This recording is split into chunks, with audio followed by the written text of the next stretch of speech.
Welcome back, everybody, to Real Time for the Real Everyday Movie Fan. I am, of course, Josh Williams. Thank you so much for joining me here today because I am here to give you my real-time review. I just got out of the theater seeing it of A Working Man, directed by David Ayer and, of course, starring Jason Statham.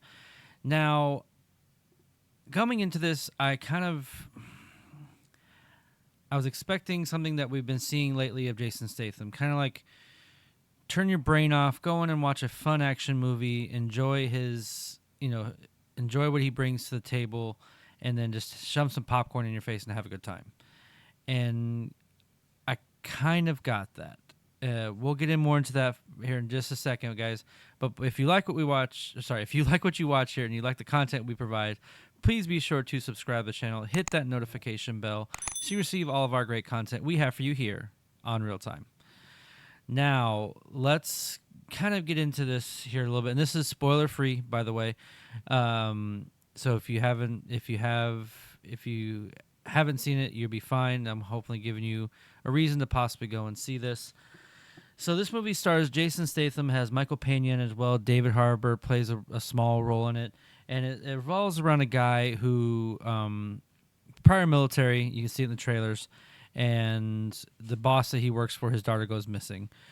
And he then takes it upon himself to go and try and find this person. So kind of in an interesting way Taken, but minus the fact that it's not his daughter, but it's still like the idea that I had going to this was kind of be like Taken, where it was a rush against the clock. Like she was being taken somewhere for trafficking, because it's in the trailers. I'm not spoiling anything in that regard. And it's kind of a race against the clock. You kind of get that to start, but all right, let's go into the positives first. I'll go into the positives first. First one is that Jason Statham's awesome. I mean, the stuff he's been doing lately, in regards to this, or The Beekeeper, which was really good. A Wrath of Man. Of course, you have his other movies that he was in. That's the kind of the ensemble ones, like from the Fast and the Furious franchise and Expendables 4. But I'm more thinking about the ones that he's done that's been kind of solo, where it's a solo action movie, just focusing on him. He's the main character, main cast of the movie, and it follows him. I've been enjoying those lately. Like Wrath of Man was a lot of fun. The Beekeeper was a heck of a lot of fun. I really enjoy The Beekeeper a lot. Because those movies, they know what they are. You go to shove some popcorn in your face.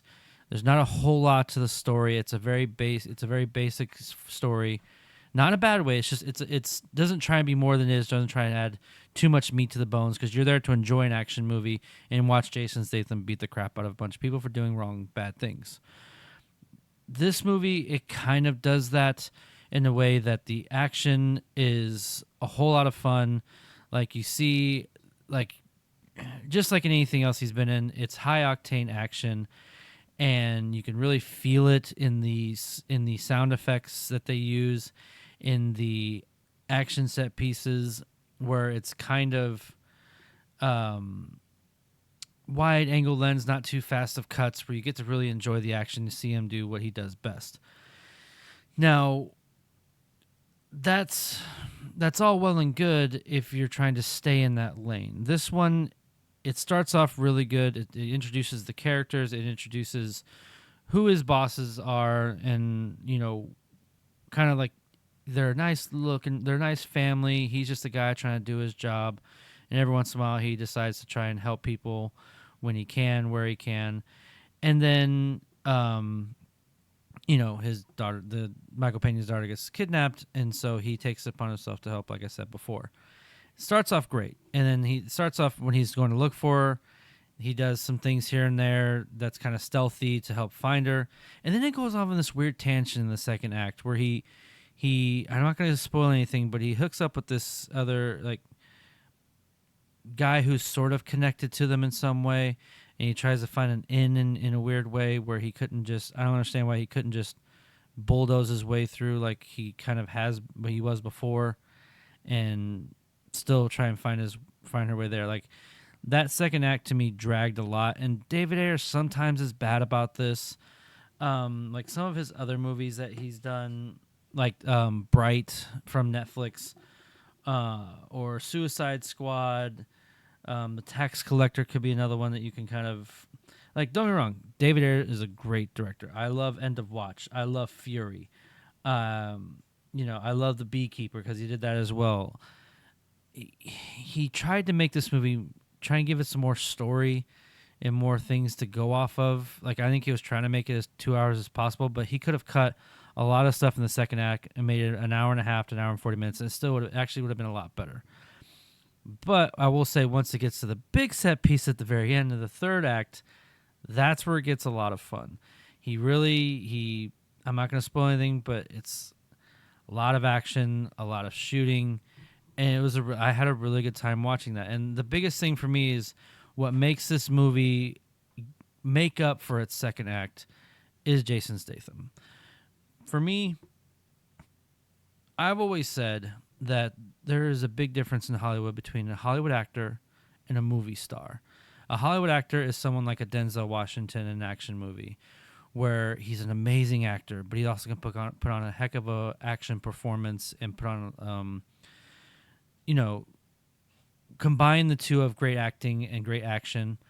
Whereas someone like Jason Statham, where I'm not saying he's a bad actor by any means, but he's basically Jason Statham when he's in these movies, but he has so much charisma that he makes up for the high-end acting that you would see from like a Denzel. If that makes any sense? To me, Keanu Reeves is the same thing with John Wick. Not the greatest of actors. I mean, dramatic acting, let's be honest here, but he's an incredible action movie star. The charisma oozes off the screen. Jason Statham does that. Ever since I saw him in the first Transporter, I've loved him ever since as far as an action movie star. And that's what he is. And he still brings that at 57, I think is where I saw he was. And to be able to still do these action set pieces, so you can tell he's not using body doubles. He's still doing these things on his own, kind of like a Jackie Chan would. And that's commendable. For someone who could do that at his age, I mean, hats off to you. It's really quite remarkable what he's done here with these movies of late. And I hope it still continues as much as he can. I mean, so Sylvester Stallone still did it for quite a long time, and he was well into his late 60s. So we'll see. Overall, though, I still enjoyed myself. I still had a good time. The second act really dragged for me. And the only thing that kept me going was the fact of seeing Jason Statham, that's hard to say sometimes, do his thing. And, go through these people, kind of intimidate them, like all these big bads, who are claiming to be these, scary people. And he's just like, okay, you're scary. Let's find that out. You know what I mean? Those kind of things are really cool for me. Like he did it in The Beekeeper. He does it in this. I hated the fact that that it seemed like David Ayer, the director, tried to make it more story and more storytelling than it needed to be. I didn't feel like it needed to. And I will say another person that really surprised me quite a bit was the other person, Arianna Rivas, who played Jenny Garcia, who's the one who gets kidnapped. Michael Pena's daughter, and who plays Joe Garcia, his daughter. She does really well too. I will say they explain a little bit about why she acts the way she acts throughout the movie in some like character development a little bit, but she plays a very interesting. Her role is very interesting in how she plays it, and I don't know if Dave Ayer was going for that or not. I don't want to spoil it for you because I don't know. I'm trying to be careful here. But how she acts after she gets kidnapped is very surprising for me. And, I mean, it still kind of worked, especially towards the end. I thought she kind of got a good resolution to what happened to her and whatnot. But at the end of the day, she was still a very good actress. I enjoyed her on screen. Seeing David Harbour playing who he is, it's a very small role, but it's still a very good role. It kind of gives some meat to the bones of Jason Statham's character. And I don't mind those kind of things because it helps gives you an idea of just how, like, before he became this guy who works on a construction site, how badass his character was. Levon Cade is what he's called in the movie. And so that's all okay. But when you're trying to add more elements to the story to make it seem more complex than what it needs to be, that's where it kind of lost me in the second act. But I had a great time. I still can highly recommend people going to see this in the theaters. It's still kind of worth your money, especially if you're looking for a movie early on now before the summer blockbusters hit. You shove some popcorn in your face. You have a great time at the theater of Jason Statham just kicking ass for about 2 hours, and I think it'll be worth their money. But all right, folks, do it for me for today. Thank you so much for watching. If you have seen The Working Man, what did you think of The Working Man? Leave your comments in that section below. Give me your positives, your negatives, and your score out of 10. Also, guys, again, if you like what you watch and you like our content we provide for you here, please try to subscribe to the channel. Hit that notification bell so you receive all of our great content we have you here on Real Time. That's all I have for you today. Again, I'm Josh Williams, and thank you for keeping it real with Real Time.